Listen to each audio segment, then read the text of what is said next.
નમસ્કાર, આપ જોઈ રહ્યા છો નેશન પ્લસ ન્યૂઝ. હું છું આપની સાથે હેતુ ભગત.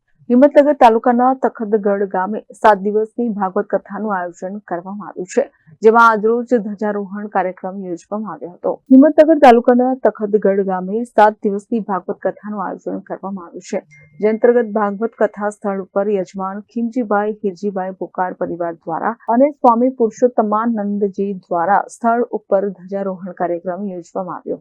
આ સમગ્ર કાર્યક્રમમાં તખતગઢ ગામના સર્વ ભાવિ ભક્તો ઉપસ્થિત રહ્યા હતા. તખતગઢના સોમવારના શુભ પાવન પ્રસંગે પરમ પૂજ્ય પરમહંસ બ્રહ્મલીન સ્વામી શ્રી કૃષ્ણાનંદજી મહારાજના પ્રાગટ્ય શતાબ્દી મહોત્સવ તેમજ પિતૃઓના મોક્ષાર્થે શ્રીમદ ભાગવત સપ્તાહ જ્ઞાન યજ્ઞમાં જગ્યા સ્થળ ઉપર સ્વામી પુરુષોત્તમાનંદજી મહારાજના અને યજમાન દ્વારા ધ્વજારોહણ કાર્યક્રમનું આયોજન કરવામાં આવ્યું હતું. Jitendra Solanki, nation plus news, Sabarkantha.